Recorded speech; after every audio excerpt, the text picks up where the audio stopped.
The Argylls have never claimed to be a band of angels. They accept that if you keep a large body of men at a pitch of fighting readiness over long periods, some of them are likely to get out of hand. One of these three, doing time in the guardroom because he took a swipe at a Marine in Plymouth one Saturday night, also shot dead 2 terrorists in the streets of Aden from a distance of 400 yards. Look at them. Bring it up. Should be clean. Sal, get them outside now on the cannon and the bell. Get them working on that. Right now. Right?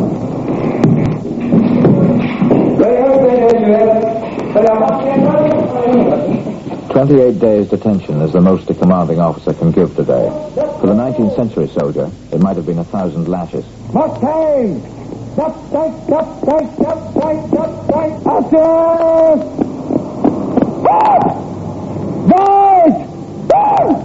Amongst the Argylls, at least, punishment is given, taken, and forgotten, all in much the same spirit. Number 1, you clean the bell. Number 2 and 3 will clean the cannon. Hurry up! And perhaps that is just as well.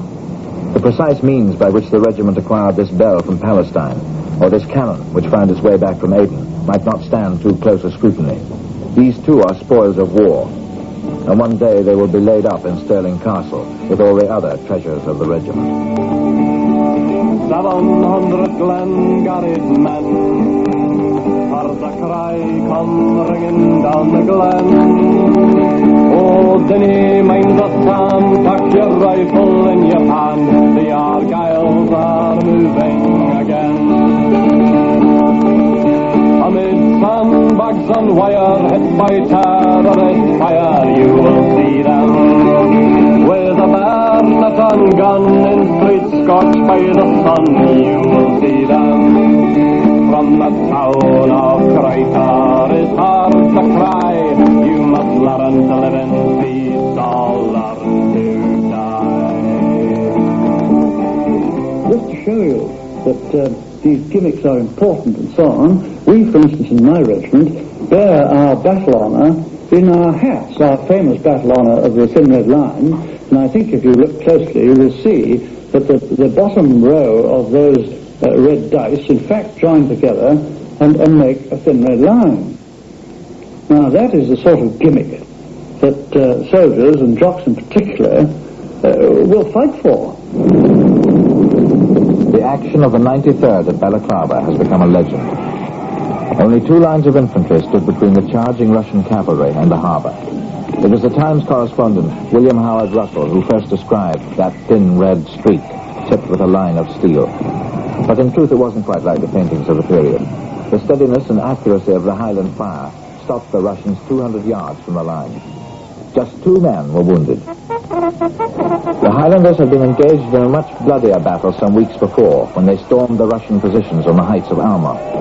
Their commander, Sir Colin Campbell, warned any man who faltered or stopped to assist the wounded that his name would be posted in his parish church back in Scotland.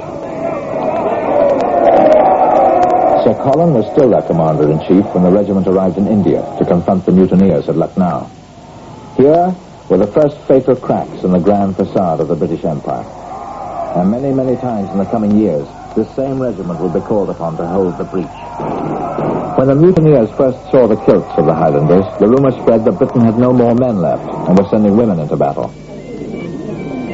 They won 6 VCs before breakfast at Lucknow and saved the beleaguered women and children of the Residency from massacre. The 91st Argyllshire Highlanders, the older half of the regiment as it is today, served under Wellington in his campaigns against Napoleon. They took part in the famous retreat to Corunna before advancing across the Pyrenees into France. The Paris cartoonists, meanwhile, had their own field day.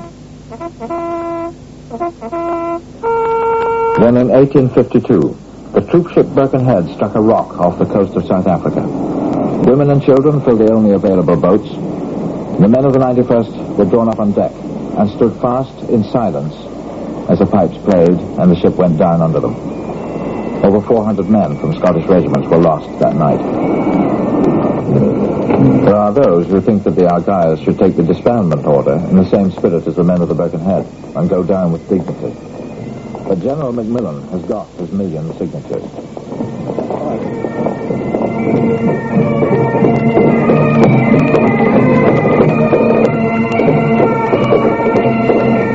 Whatever happens to the regiment itself, one company of the Territorial Reserve will carry on.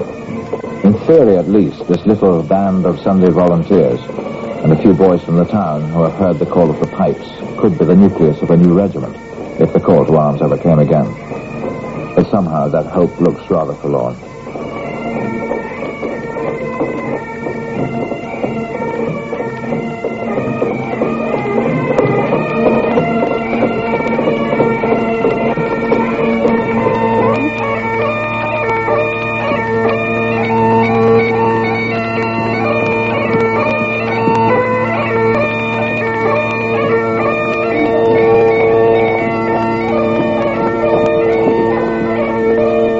Once the enemy was just across the mountains, then across the water. Today, if he is anywhere, he could be halfway across the world.